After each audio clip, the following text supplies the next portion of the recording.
The difficulty is when you comment on somebody's body and somebody's weight, whether you're saying they're overweight or underweight, you are commenting on the most personal thing about them, and you have no idea the context behind what you're talking about.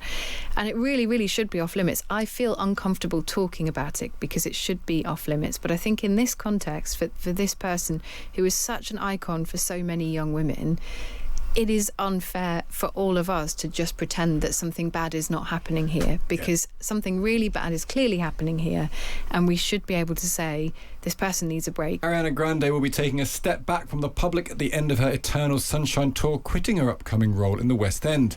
The singer has faced continued scrutiny surrounding her body as music videos and tour clips have prompted fans to express concerns for her health.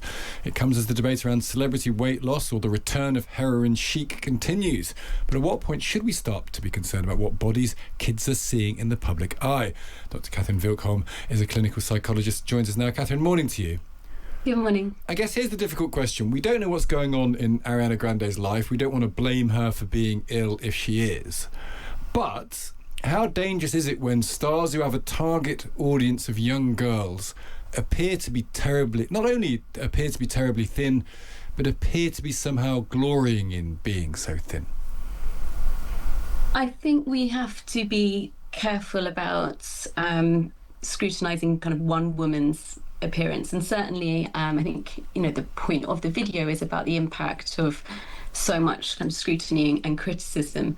I think certainly for adolescence and young adulthood, there is a lot of social comparison, and young people can be quite vulnerable to the cumulative effect of the images that they are exposed to in the media. But I think we have to be careful about placing too much responsibility on kind of the appearance of one woman. I understand that, and as I say, I think it's invidious to blame her. I think there is a industry around people like Ariana Grande, which I think it's more perhaps possible ethically to discuss, which is there clearly is an industry that says here is a vision of a young woman, and that young woman is being marketed to people who are in their teens and early 20s, and that could be pernicious, and that's done knowingly. These things are not done accidentally. This is like, here is an image of womanhood that is being packaged and sold to young women specifically.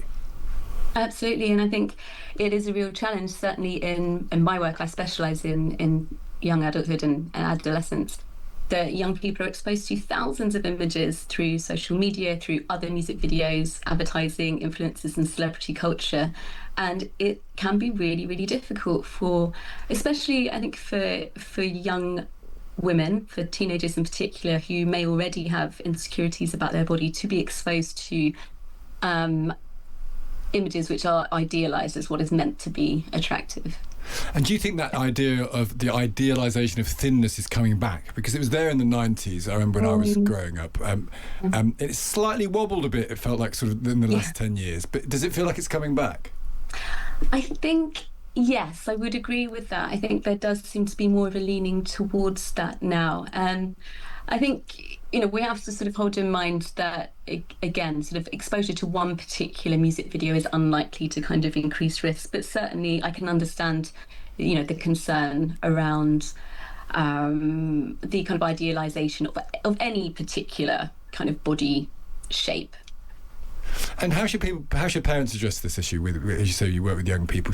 Are you entitled as a parent to say she's too thin, or that image is not actually a healthy image that's being portrayed there?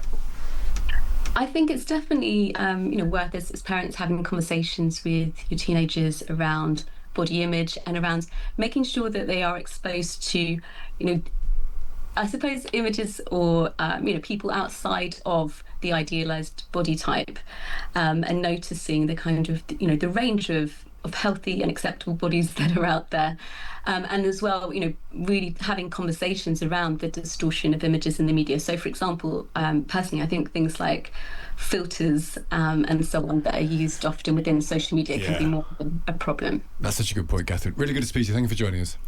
No problem. That's Dr. Catherine Wikholm there, a clinical psychologist.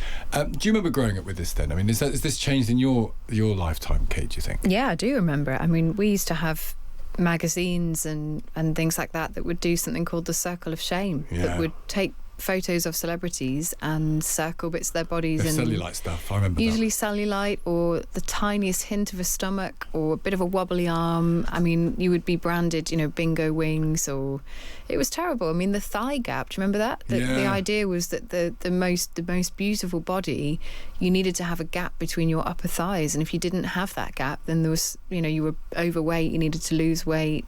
It was really, really difficult. And this is the obverse of that, isn't it? Which I think that it's clearly people like Ariana Grande. And do you remember that during the Wicked tour, when it was too clearly very, very... This is a children's film. And again, I want to be careful because, I want to respect the fact that these are human beings and who knows what's going on in their lives. But they were very, very thin women. And they were being projected as an idealised version of themselves, and they were being packaged and sold to a predominantly young female audience and said, this is what you're supposed to look like. Now, they weren't saying that, but that's what was being said implicitly. Well, I suppose the question is, and you heard that the doctor there, she kept mentioning a video, and really what's happened here is Ariana Grande has put out a new pop music video for a song called Petal, and the video is disturbing in and of itself, but the thing that fans and others are picking up on is just how underweight she looks and how unwell she looks in that video. And I think it is an extreme. It isn't normal. And the difficulty is when you comment on somebody's body and somebody's weight, whether you're saying they're overweight or underweight, you are commenting on the most personal thing about them, and you have no idea the context behind what you're talking about.